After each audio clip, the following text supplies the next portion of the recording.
Hi everyone, welcome back to my channel, or welcome if you're new. So today I'm going to be filming a video about standalone books that I love. Standalone books are just books that don't have another book in the series. I read a lot of series, so I love when I can find a standalone because it's kind of like one and done. It clears up the list of books that I'm reading because I'm finished with that. I can mark it off the list. I don't have to go into another one. I love a good standalone. So these are 8 standalone books that I really love, and they are from all different genres. So I hope that you find something that you like. So the first book that I want to talk about is Radio Silence by Alice Oseman, and this book is so underrated. I feel like when I read this book, it was at the perfect time in my life. I think that this book is just an excellent book for all teenagers to read. Like, I feel like this should almost be mandatory because there's something about how it perfectly grasps what it's like to be a teenager, and it's just so incredible. So this book follows our main character, Frances, and she is obsessed with this podcast called University. I knew it was something like that. So University, she's obsessed with it. And one day she gets a message from like the creator of University, who goes by Radio Silence, and turns out that she knows him. So the two of them spend the summer like collaborating together, getting to know one another. And then Radio City's online personality is going to be revealed. Like, it gets revealed, and so that kind of changes everything, and it just tells the story of these two people. And it's not a love story, but there's just so much, I want to say, like, emotional depth to these characters that you'll just fall for the characters. Like, it's just so good. And like I said, I really saw myself. I wish that I had read this sooner. Like, this is such a good book for any teenager. I definitely recommend this one. I love Alice Oseman, and Radio Silence is my favorite book by. So the next book is one of my all-time favorite books, and that is Mad Honey by Jodi Picoult and Jennifer Finney Boylan. I loved this book. I haven't cried in a book like this in forever. Like, this book really got me.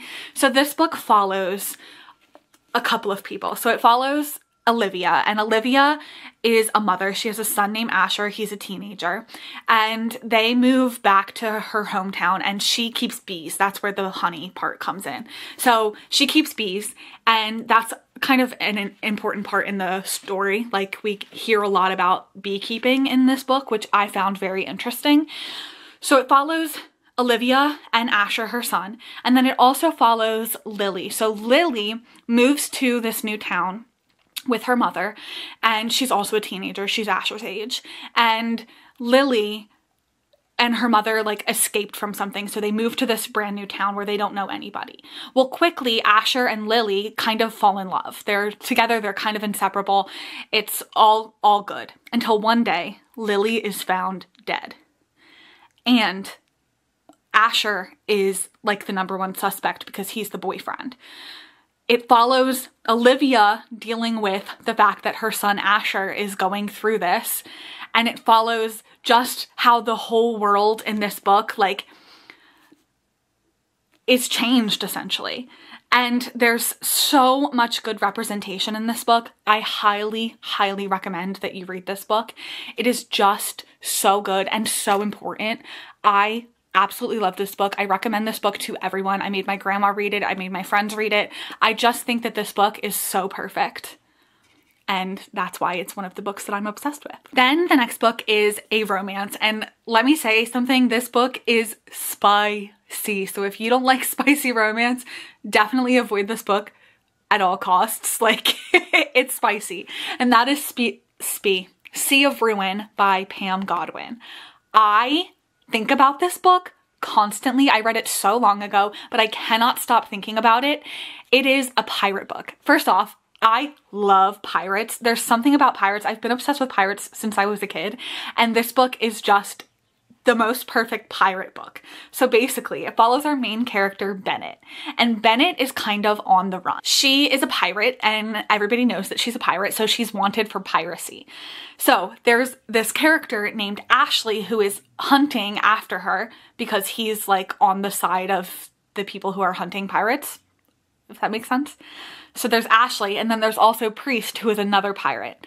And these three, like, it's a romance between Bennett, but also, like, you don't know who she's gonna end up with the entire time. It's kind of like that love triangle-esque thing, but it has just the most perfect ending. If you are interested in, like, a high-stakes, like, intense, lust-filled book, you're going to want to pick this up. I'm telling you, it is so good. I made my sister read it and she loved it too. And she's not like a big, like, spicy reader. Like, sometimes she is, but not that much. But she also loved this book. It's just, it's so good. And I don't even know, I can't even explain how good it is without, like, giving major spoilers. So all I have to say is, if you like pirates, pick this book up. It is so good. So the next book is kind of like a women's fiction romance type book, and that is Expiration Dates by Rebecca Serle. And this book surprised me. Like, I was not expecting to like this book as much as I did. I think I read it for a book club, if I'm remembering correctly, and it was one that, like, I was unsure about, but I ended up really, really liking it. So basically our main character, I think her name is Daphne. Yes, Daphne. She receives a slip of paper with the name and then, like, how long a relationship is going to last. So every time she goes on a date, she gets a piece of paper that has the name of the person and how long the relationship is going to last. Well, one day she gets a piece of paper with Josh's name on it. Josh, Jake, oops, Jake's name on it. I know it was a J name. Jake's name on it, and there's no expiration date. So that surprises her, that shocks her. So it's their story together, and it is so, so good. It had some twists in it that were really, really good. This book really surprised me. I was obsessed with it when I read it. I'm pretty sure I read it in like 2 sittings. Like, it was that good. It was so good. Also, it's not very long, so like you can read it pretty quick. And yes, I would definitely recommend this one. So the next book is the perfect book for fall, which I know is like not right now. Like, after summer is fall, but in my opinion, this book is the perfect book for fall. I probably should have saved it for a fall video, and I probably will talk about it again, but that book is A Lesson in Vengeance by Victoria Lee. I don't hear anybody talking about this book, and I'm really not sure why. It's the perfect, like, witchy, spooky, dark academia book, and it's a standalone. It is so good. So it follows our main character, Felicity, and Felicity, her girlfriend died at this high school that she went to. So she left the high school, but now she's back. And this high school is, like, renowned for, like, being a little bit entwined with the arcane, right? So, like, there's these 5 people who died in the past, and they're called the Dalloway 5. That's, like, the name of the school.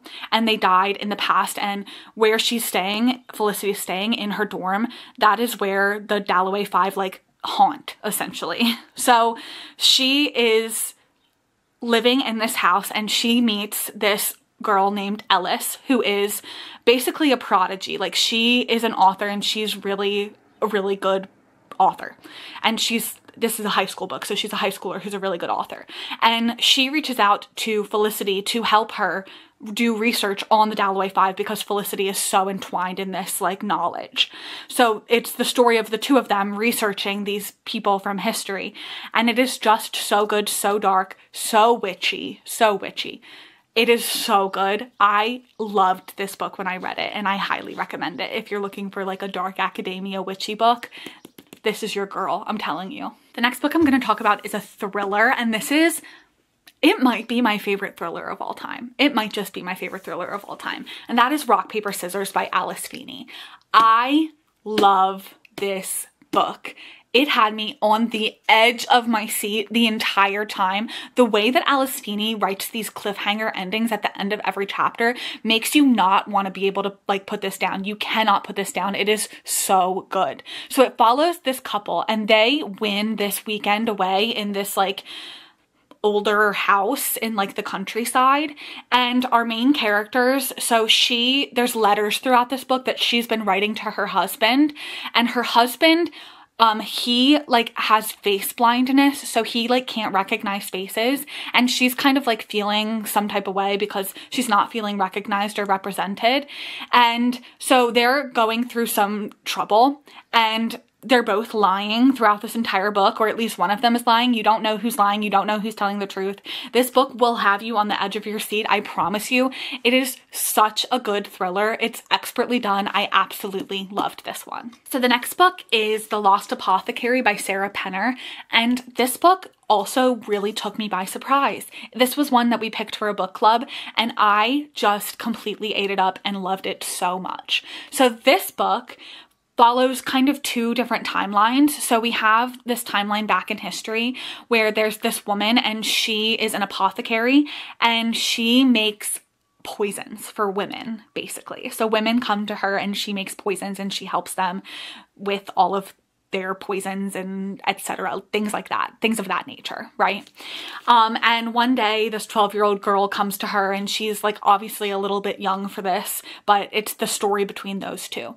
Meanwhile, there's another timeline happening and that takes place kind of in modern day, and I believe her name is Caroline. Yes, Caroline. And Caroline is going through a breakup. Her husband cheated on her, and so she wants to kind of like dive into something. So she starts researching this apothecary, and she discovers that maybe this apothecary is linked to a bunch of murders. And so it's her discovering this while we're also reading about what's happening like at the time that it's happening. And this book is just such a good time. I really, really enjoyed it. This one is also one that will like touch you. It'll like make you feel things, and it was just really, really good. I highly recommend this one. And the final book that I want to talk about is The Unmaking of June Farrow by Adrienne Young. I love Adrienne Young. I love all of the books that I've read by Adrienne Young. Every single one of them is absolutely a hit. Even her YA stuff, absolutely a hit. I love it.